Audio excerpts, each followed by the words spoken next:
Welcome back to my channel. This week I decided to do a really highly requested video, which is working on ankle mobility and increasing your ankle range of motion. Now, I will be the first to admit that I thought that this was really hard and really annoying, and the ankle mobility thing was just never going to get better, and I was just constantly going to have rubbish ankle mobility. But I wanted to have great ankle mobility so that I could do things like pistols and sit more comfortably in a squat. It's taken me years to figure out that it's not rocket science, and I have found the perfect exercise that has helped me get pistols and increase my ankle range of motion, or ankle mobility. Now, it's really important to note that this will come easier to some people than it will to other people. Some people are super lucky and then they already have great mobility and great ankle mobility and great overhead mobility. And everybody is different, so everybody needs to work on different things. There is like a very well-known test that if you put your foot a fist away from the wall and then you can't move your knee forwards to be able to touch the wall, that means you need to work on your ankle mobility and ankle range of motion. If that is one of you, then make sure to stick around and see all of the exercises that I'm going to give you in order to help you get there.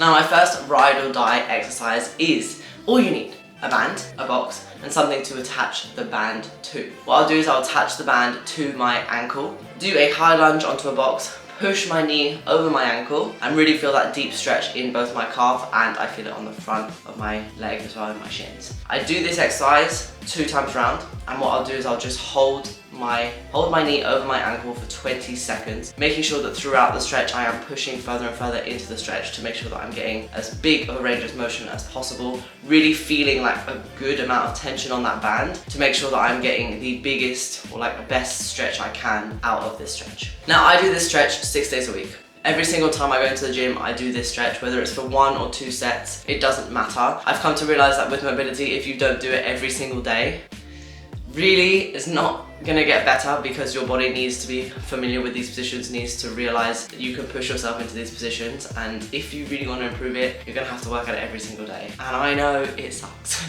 because I didn't enjoy doing it at first, but once you start seeing the results, it's all worth it. Now, the next following exercises are exercises that I believe work really well, because I believe that in order to improve your range of motion, you need to work within those ranges as much as possible whilst they're still limited. So the first exercise is a calf raise on an object or on a stair, or an elevated calf raise basically. So this basically allows you to stretch all the way down and then contract all the way up. So I will basically hold the stretch at the bottom for between 5 to 10 Mississippis, and then I will do 5 to 10 calf raises as well, making sure that I try to push my heel all the way down and then push my heel all the way back up to kind of make sure that I'm getting, first of all, the biggest stretch possible, and then a contraction within that new range of motion that you're not used to working within. I think that working within a range of motion that your body's not used to makes your body aware that you're able to do that and strengthens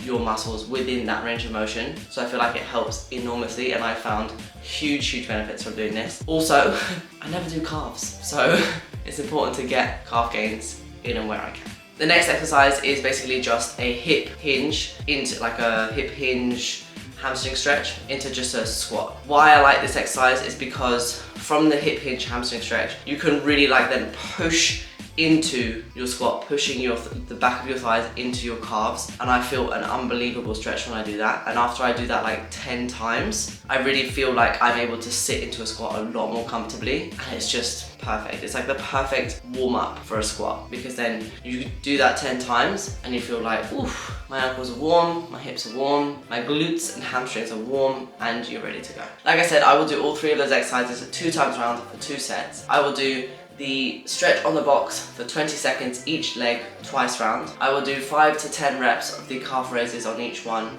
with a hold at the bottom as well, 2 times round. And then I will do the, I'm sure there's like a proper name for this exercise, but I just like to call it hip hinge into squat, 10 reps twice round. And by the time I've done all of those exercises, I then feel ready to squat, and I feel like my ankles are more warm, and I'm able to then push into my ankles a lot more than I was before. Now finally, I think the most important thing is that whilst you're trying to increase your range of motion, it's so important to move within that range of motion. I found the biggest benefits and made the biggest difference when I was doing all of these exercises, but then moving into straight away squatting in flat shoes. Now obviously I know that for some people it's not feasible to do that if you want to hit a certain like depth, but I would really encourage you to, if you can, if you can't do your sets without a heel, then do your sets. But afterwards, really take some time to move within that range of motion without your heel on and try and push yourself into the position that you need to be. With a little bit of weight on, you'll find it might be a lot easier than just doing it with the empty bar. I really would encourage that because